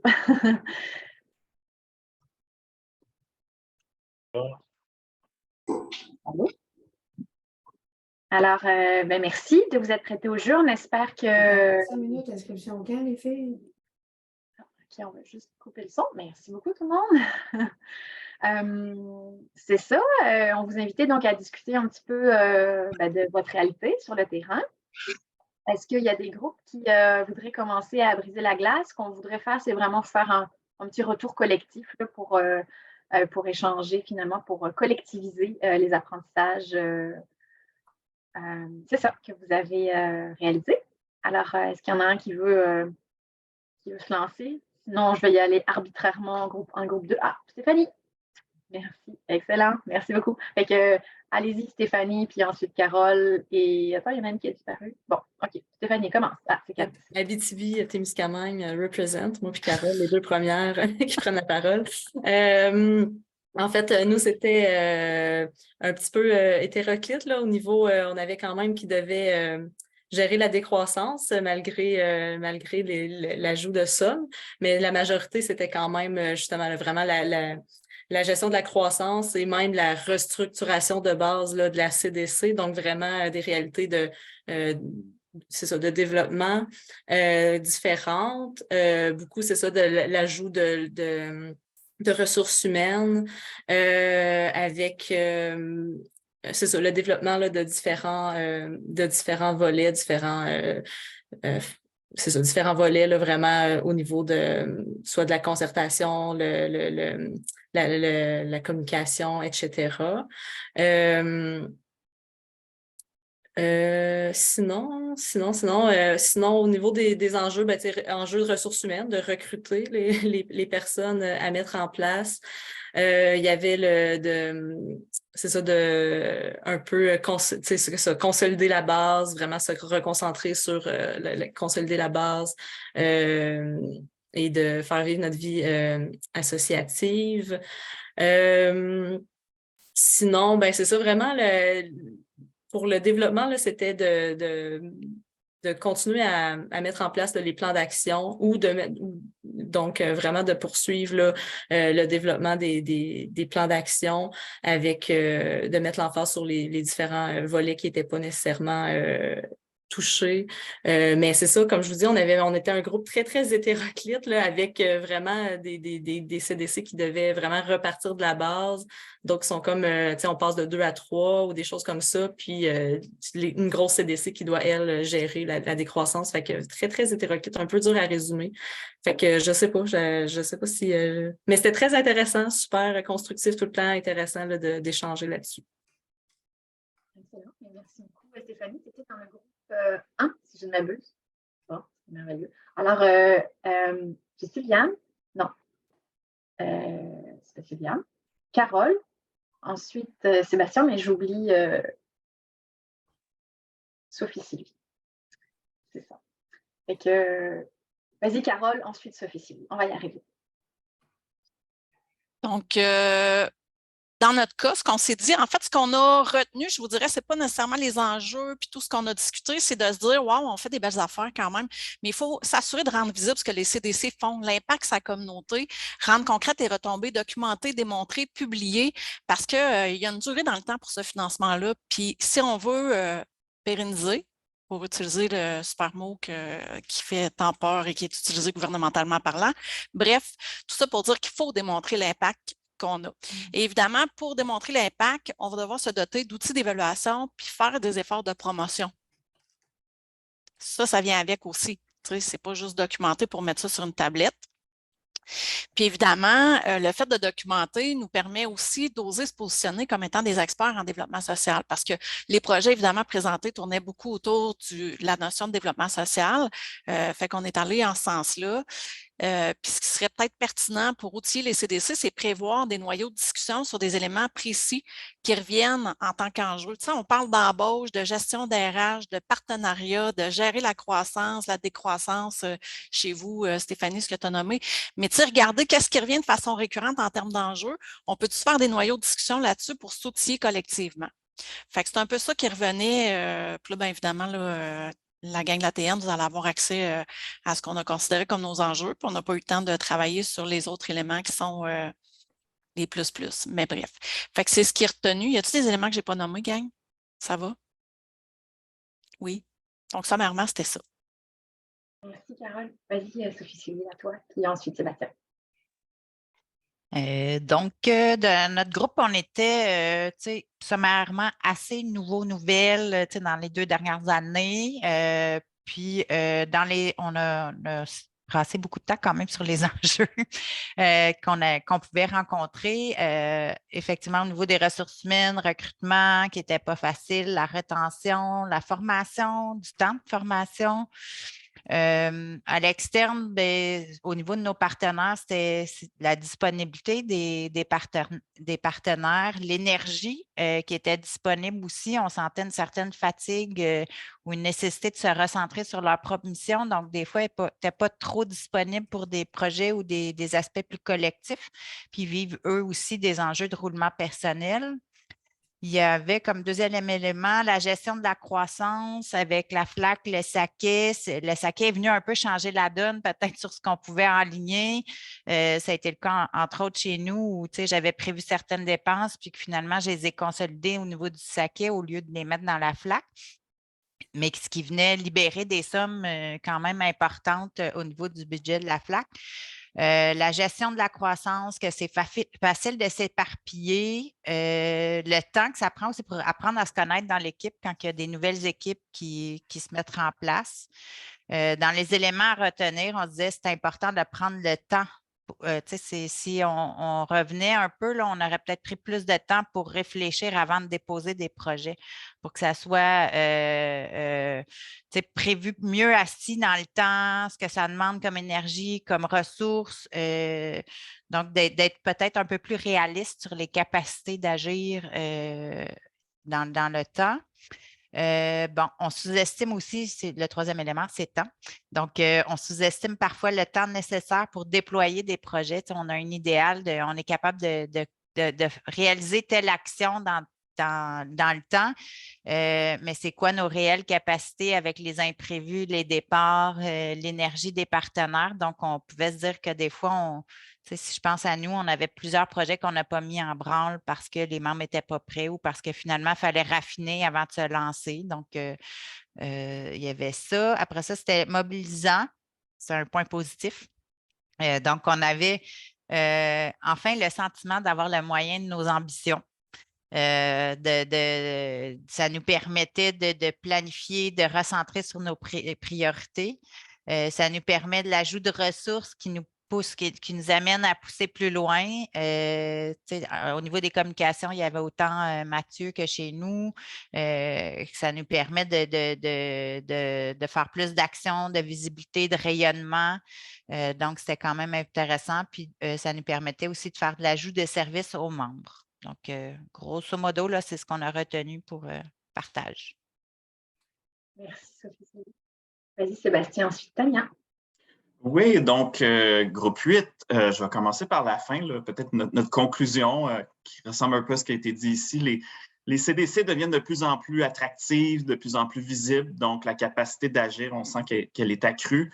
Elle est présente dans le soutien aux membres, donc quand des CDC, on peut ajouter une ou deux personnes pour répondre à des demandes, aller à la rencontre des organismes. C'est clairement, ça donne des résultats. Il y a aussi la participation à des projets. Donc, quand c'est maintenant possible de déléguer des ressources sur des comités de travail, mettre des ressources pour animer ou simplement juste participer, déjà, ça augmente la capacité puis le rayonnement que les CDC ont. Sinon, difficulté d'embauche, maintien, intégration des ressources humaines, je pense qu'on le vit tous. On a noté aussi peut-être un élément un peu contextuel, les enjeux économiques, récession, main-d'œuvre, logement. Donc, ça soulève des enjeux sociaux et ça permet probablement d'avoir plus d'attention des partenaires qui étaient moins ouverts à la cause sociale, mais là, maintenant que ça touche les enjeux politiques, économiques, on dirait qu'il même parler de crise du logement, ça devient socialement acceptable de le dire maintenant, alors qu'avant, c'était un phénomène un peu marginal. Et peut-être un dernier petit élément, on a quelqu'un qui a mentionné un projet d'entreprise qui s'engage à fournir des bénévoles à même leurs employés, des fois des gens qui ont moins de travail. Donc, on les redirige vers des organismes, vers des tâches à accomplir. Donc, ça crée un lien qui amène peut-être une réponse à la question où je peux m'impliquer, comment je peux m'impliquer. Donc, on voit que c'est peut-être quelque chose qui serait à reprendre. Et Philippe Jalon de Jardin de Napierville nous a appris la chose suivante, que le mot projet pilote n'est plus à la mode. On dit maintenant projet de démonstration. Donc, à vous de peut-être plugger cette nouvelle expression dans vos demandes de financement, projet de démonstration. Merci, Sébastien.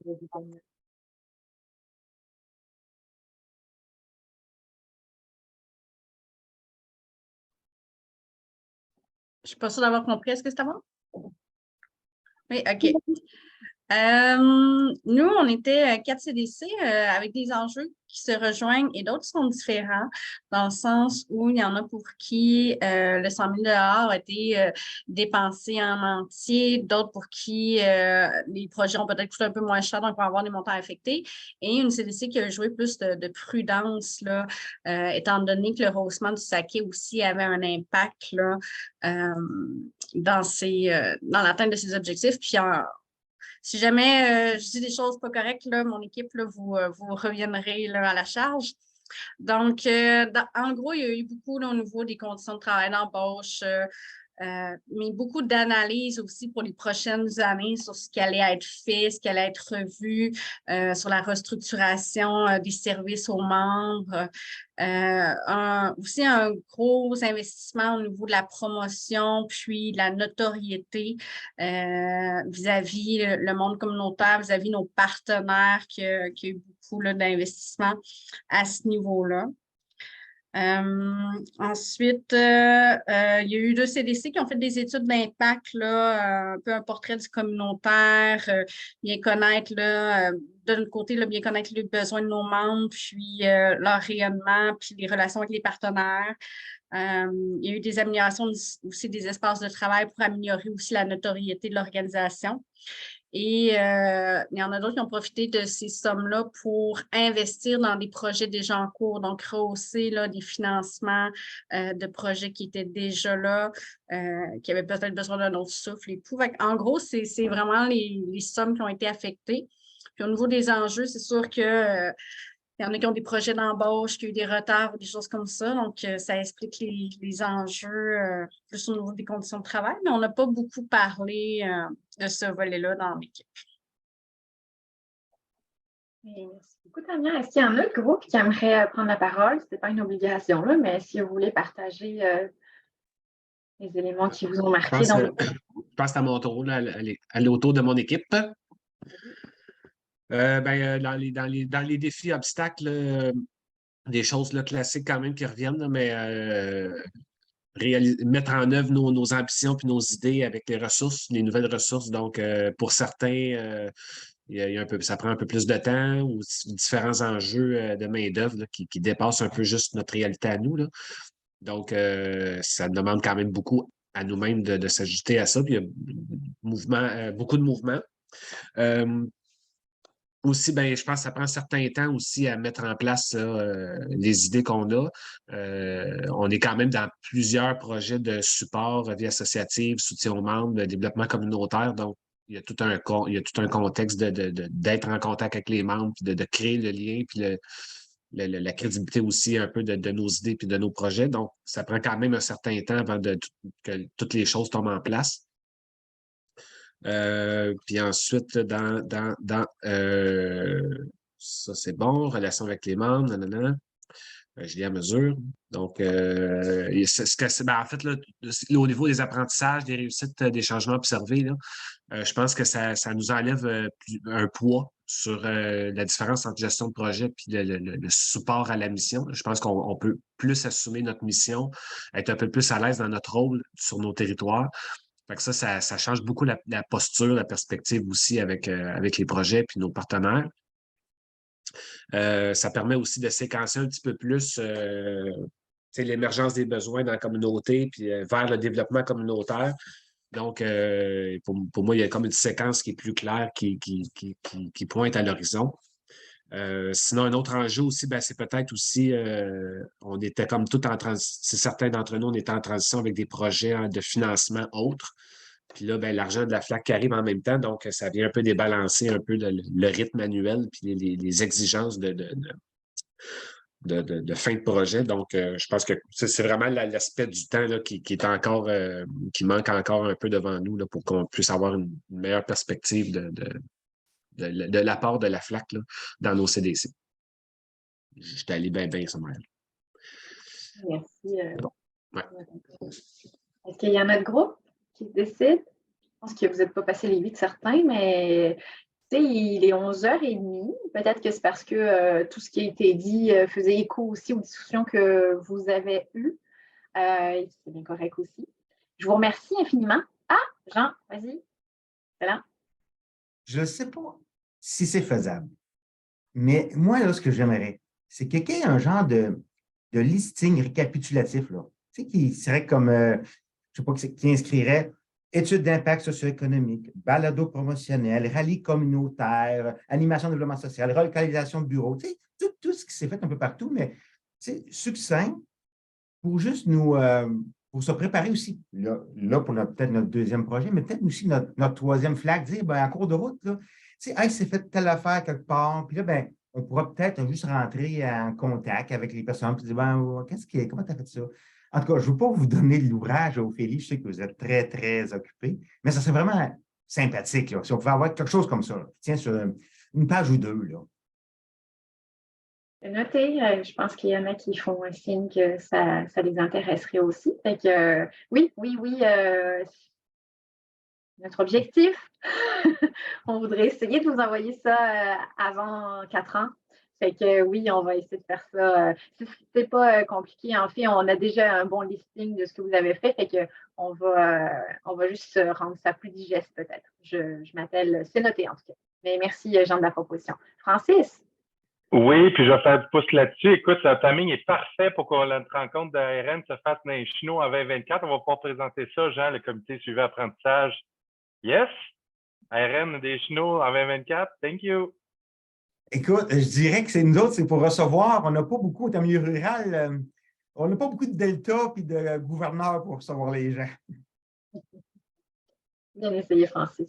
Alors, merci infiniment. J'avais un petit quiz là, pour vous. Mettons, là, si vous voulez mettre une petite note à cette rencontre-là, de 1 à 5, 1, c'était vraiment ennuyant, puis vous n'avez rien appris. 5, ça a vraiment été utile pour votre CDC ou pour vous, là, cette rencontre-là. Mettez ça dans le chat si vous avez le goût.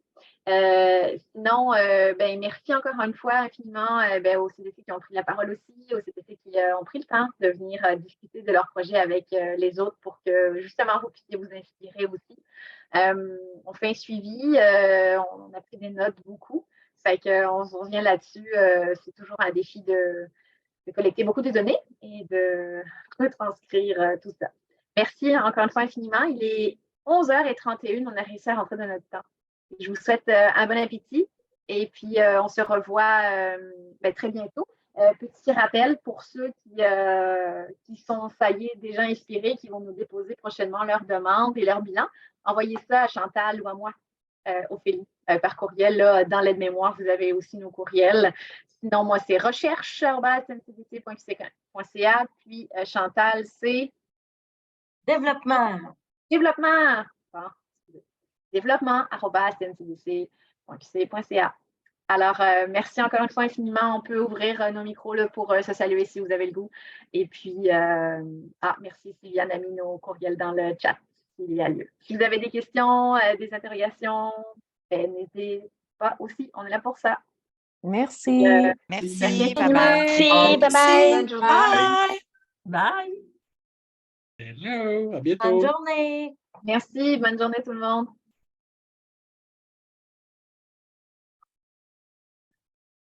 Ouais, bon, c'est cool. Jean-Frédéric, tu voulais dire un mot? Ah non, je faisais la transition vers la fin. Je me posais juste une question. Il y a beaucoup de monde qui engage des ressources. Comment ils vont pérenniser ça, ces ressources-là, à long terme? En fait, on estime quand même. En fait, c'est un des éléments qu'on a nommé. Là. Nous, 5 ans, ça reste quand même. Pas le temps de.